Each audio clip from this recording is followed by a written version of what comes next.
Hello, everyone, and welcome to another episode of Through Africa. I am your host, Mercy Bangbala. Today, we turn our attention to a very important story from Ghana, which is leading a global effort to bring justice to one of the darkest chapters in human history. Ghana is preparing to present a resolution at the United Nations calling for the transatlantic slave trade to be officially recognized as a crime against humanity. The transatlantic slave trade lasted for more than 4 centuries, from the 15th to the 19th century, during which millions of Africans were forcibly taken from their homes and transported across the Atlantic Ocean. Historians estimate that between 12 and 20 million Africans were enslaved and sent to the Americas. The effects of slavery did not end when the trade stopped. Many African leaders believe that its consequences are still visible today in economic inequality and underdevelopment across Africa and the global African diaspora. This is why Ghana is now stepping forward with the message that history must be fully recognized and justice must follow. The proposed resolution will be presented at the United Nations General Assembly, and if adopted, it would formally declare the transatlantic slave trade as one of the gravest crimes in human history. Ghana is not acting alone in this effort. The initiative is backed by the African Union, as well as the Caribbean community, both representing regions deeply affected by slavery. The goal is to acknowledge historic truth, promote healing, and open doors for meaningful discussions about reparations. Reparations may include financial compensations, but also investments in education, healthcare, infrastructure, and cultural restoration. This effort also builds on previous international actions, such as the Durban Declaration, which already recognized the transatlantic slave trade as a crime against humanity, though many African leaders say that recognition alone is not enough and that more concrete steps are needed. That is why this new resolution is considered so significant, as it aims to move from words, just words, to action.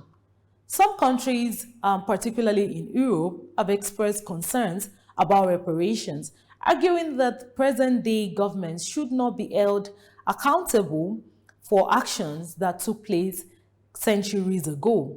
Despite this, support for Ghana's growing proposal keeps growing, especially among countries in the global south, including nations in Latin America. By bringing this issue to the United Nations, Ghana is inviting the world into a conversation that goes beyond words and to real actions. As this story develops, the outcome of the UN votes could mark a historic turning point. And now we turn our attention to a devastating natural disaster unfolding in Kenya, where heavy rains and flash floods have caused widespread destruction and loss of lives.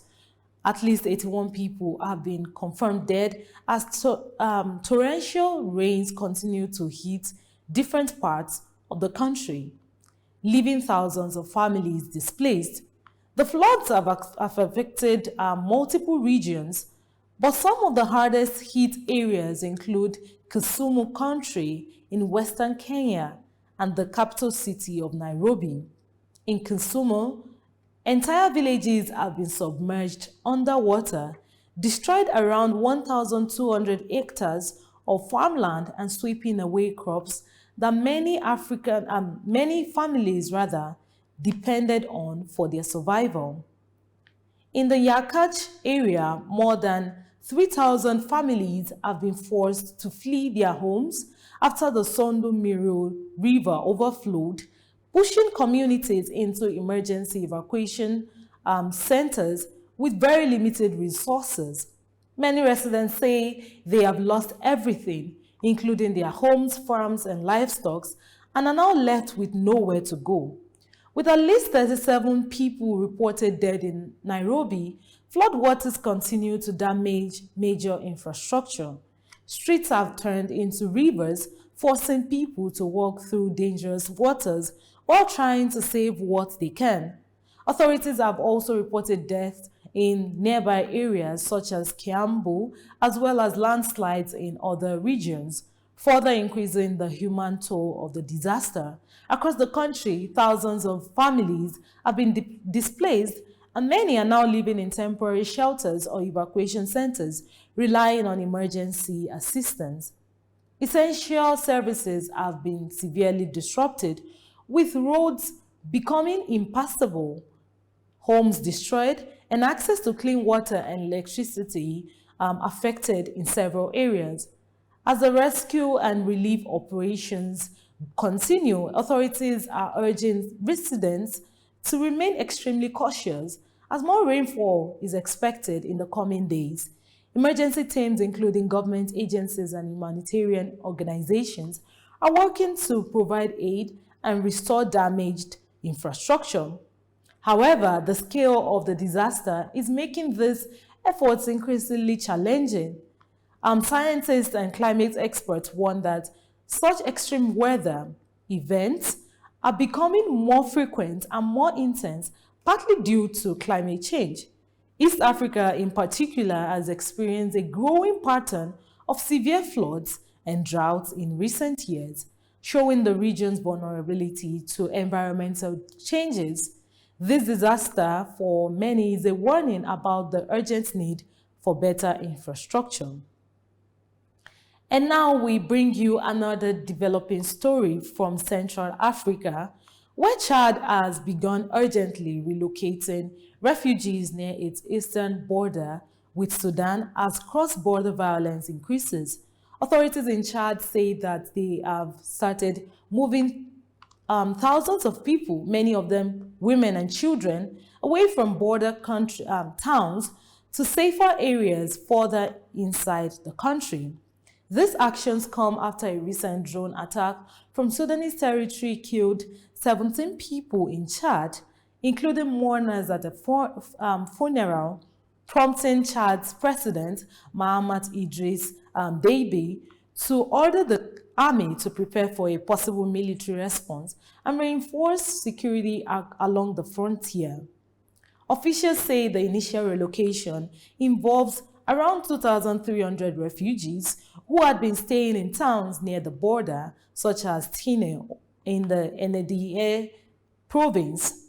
They are being moved to safer communities as Chad's army prepares to secure the border region in the coming days. The government previously closed its eastern border with Sudan after clashes linked to the ongoing conflict there resulted in the deaths of 5 Chadian soldiers. Despite the border closure, people are still arriving from Sudan, where intense fighting between Sudan's National Army and the paramilitary Rapid Support Forces has continued since April 2023. The conflict has periodically spilled over into Chad, causing casualties and damage to property, and now triggering fears that the situation could worsen. Hundreds of displaced families are now living in temporary shelters. Children and vulnerable people are among those most affected, having fled fighting with few possessions and limited access to services. Humanitarian agencies in Chad are working with government authorities to provide shelter for those being moved. At the same time, security forces remain on high alert as they prepare to deploy near the border. And with that, we have come to the end of today's episode of Through Africa. For more information or inquiries on the show as you have watched today, you can contact us on all social media handles as AFROTURK TV. Again, I am your host, Mercy Bambala, and I'll see you in the next one. Till then, stay safe and goodbye.